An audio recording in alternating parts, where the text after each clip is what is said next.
Assalomu alaykum. Bugun Cheva teoremasini isbotini ko'ramiz. Cheva teoremasi ham geometriyada mashhur teoremalardan. Maktabda o'tilmaydi. Demak, A1ning S1B ga nisbati, B A1ning A1C ga nisbati va SB1ning B1A ga nisbatini ko'paytmalari 1 ga teng. Bu juda ko'p narsalarda yordam beradi masalalarda. Masalan, bisektrisalar bitta nuqtada keshishi. Ya'ni demak biz agar ixtiyoriy uchburchakning ichidan bitta nuqta olib, o'sha nuqtalardan chiziqlar o'tkazsa uchlaridan mana shu nisbat 1 ga tengligini hozir isbotlaymiz. Undan keyin esa shu bisektrisalar ham bitta nuqtada kesishini shu orqali isbotlaymiz. Demak, isbot qanaqa bo'ladi? Demak, mana shunaqa bir uchburchak xossasini ko'rib olsak. Demak, mana S1 bu S2 desak, X, Y desak, S1 ni S2 ga nisbati bu X taqsim Y ga teng. Endi mana bunaqa uchburchakda ko'rsak, xuddi shunaqa tushunamiz, faqat anaqa qilamiz. Shunda mana X, Y nisbatda bu esa S shtrix, mana S ikkita shtrix deylik. Demak, S bitta shtrixni S ikkita shtrixga nisbati ham X taqsim Y.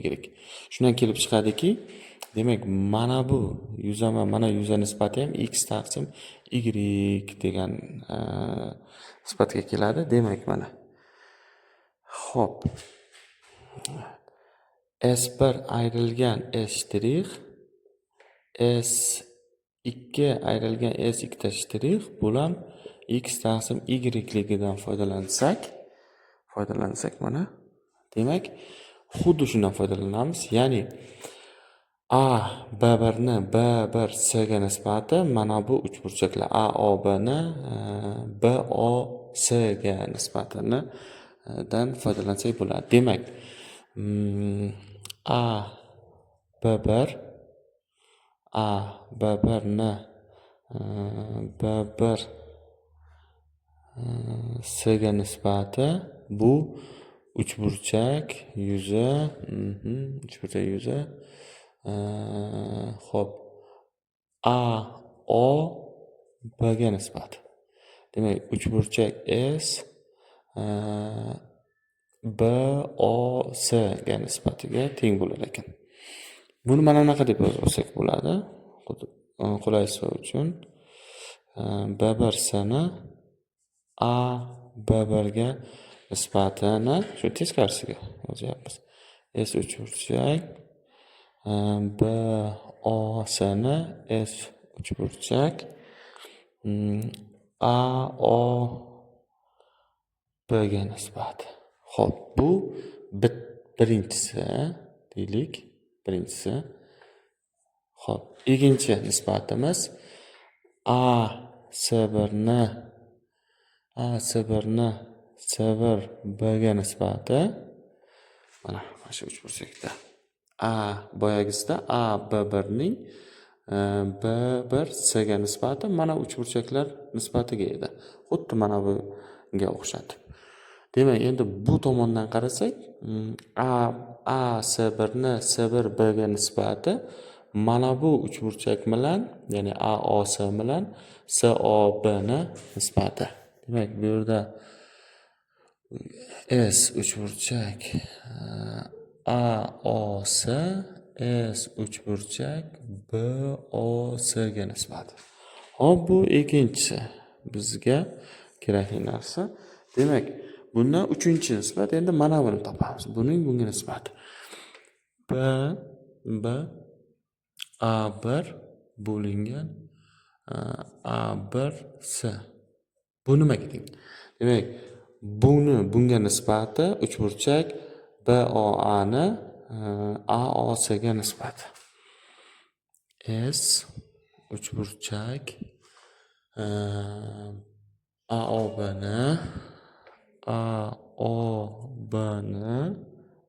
ni uchburchak S AOC ga A O S ga. Bu 3-chi. Demak, bizda 3 ta nisbatlar bor. Shularni ko'paytirib yuborsak nima bo'ladi? Demak, birinchisini ikkinchisiga, uchinchisiga ko'paytiramiz. Natija nima bo'ladi? Xo'p, ko'paytirsak A C1 bo'lingan C1 B ga ko'paytirilgan B A1 ni A1 C ga ko'paytirilgan B B1 C ga, xo'p, keyin A B1 ga nisbati ko'paytganda nima bo'ladi? S uchburchak AOC S uchburchak BOC ga ko'paytirilgan S uchburchak AOB S uchburchak AOC ko'paytirilgan S uchburchak BOC S uchburchak AOB. Demak, mana uchalasini ko'paytirib yubordim. Shunda nima qilamiz? AOClar qisqaradi, AOBlar qisqaradi, BOClar ham qisqaradi, teng 1 bo'ladi. Mana. Demak, isbotlandi mana. Oddiygina isboti keldi. Endi men Menelay teoremasini o'tib bergandim. Mana Menelay teoremasi. Menelay teoremasini ham 2 marta qo'llashdan bu birinchi usul deylik. Birinchi usul. Ikkinchi usul isboti. Ikkinchi usul isboti. Xo'p, birinchi usul isbotini ko'rdik. Endi Menelay teoremasida mana uchburchak uchun, mana bu uchburchak uchun bitta Menelay teoremasini qo'llaymiz va mana bu uchburchak uchun bitta Menelay teoremasini qo'llaymiz. 2 marta Menelay teoremasini qo'llasak, mana Menelay teoremasi turibdi. O'rgandik uni.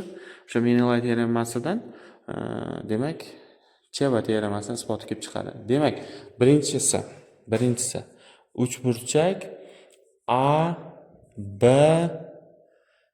B1 bo'yicha Menelay teoremani qo'llaymiz. Demak, AC1 C1B BO OB1 xo'p, keyin CB1 CA. O'sha 1 edi Menelay teoremasida. Ikkinchisida esa uchburchak B1 C uchun qo'llaymiz mana. O'shandan qo'llasak mana. Demak, bunda qanaqa bo'ladi?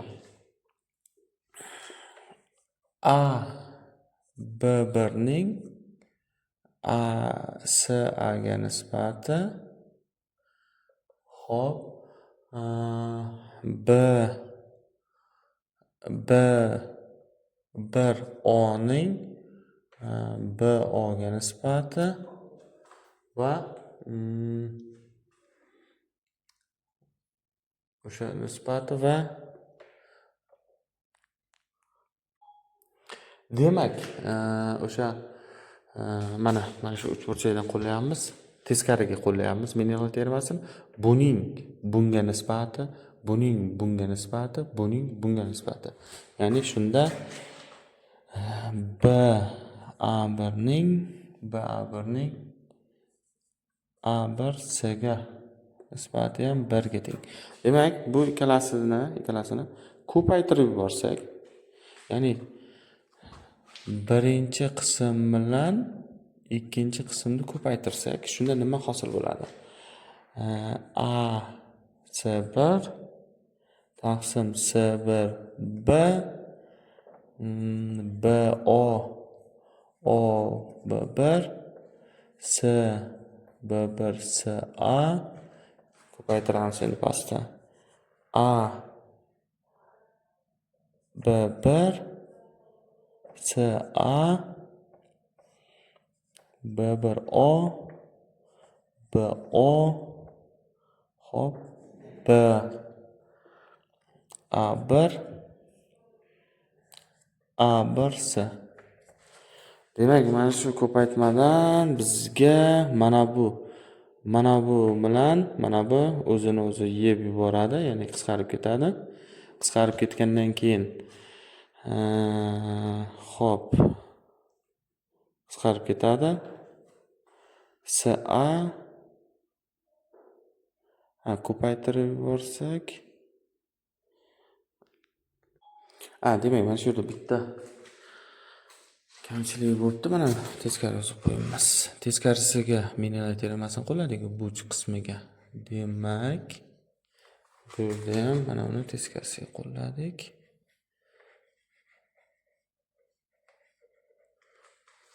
Nima qilamiz?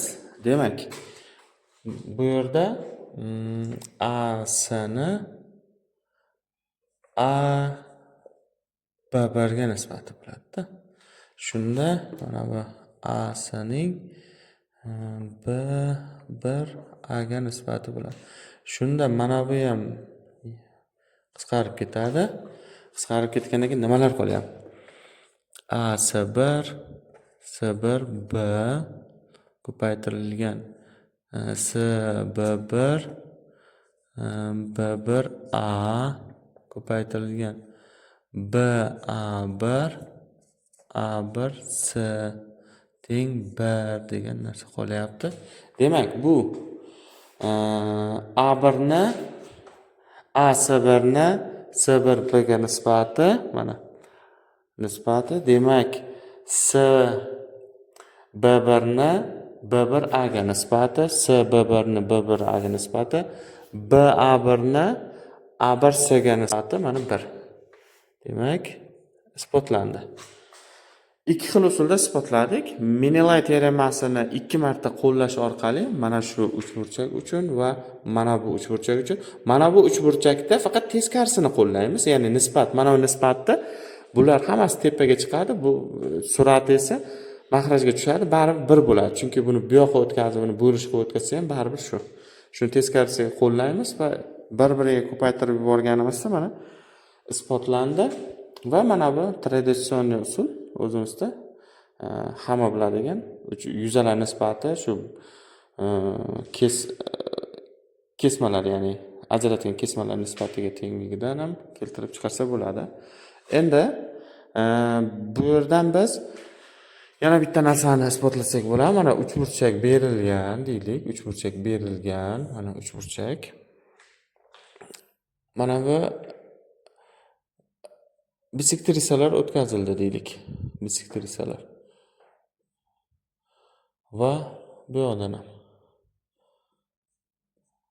bisektrisalar xossasiga ko'ra, masalan, mana tomon A bo'lsa, mana tomon B bo'lsa, mana tomon C bo'lsa, mana bu X, Y, Z, P, M, N bo'lsin. Mana tomonlarni shunday ajratdi deylik.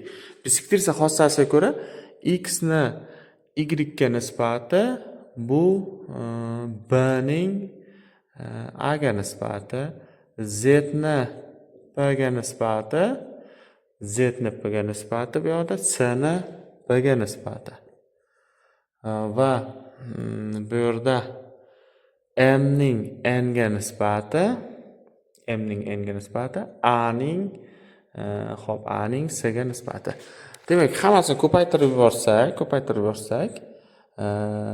X taqsim Y ko'paytirilgan Z taqsim P ko'paytirilgan M taqsim N, bular hammasi B taqsim A, C taqsim B, A taqsim C. Bular hammasi qisqarib ketib 1 bo'ladi. Demak, biz shunday Cheva teoremasida ixtiyoriy ichkaridan O nuqta olib, ular uchlaridan o'tkazilgan chiziqlar va shu nisbat 1 ga tengligidan foydalanib demak, mana shu bitta nuqtada kesishi aniq edi. Endi biz hali mana bitta nuqtada kesishini bilmaymiz. Faqatgina mana shu alohida masalan mana uchburchakda bitta bisektrisasini ko'rdik va ular orasidagi bog'liqliklar bor, mana shu nisbatlar, xossalari. Shu xossalarini har bittasini yozib chiqib bir-biriga ko'paytirganda cheva teoremasi kelib chiqyapti. Demak, bitta nuqtada kesishsa isbotlandi mana.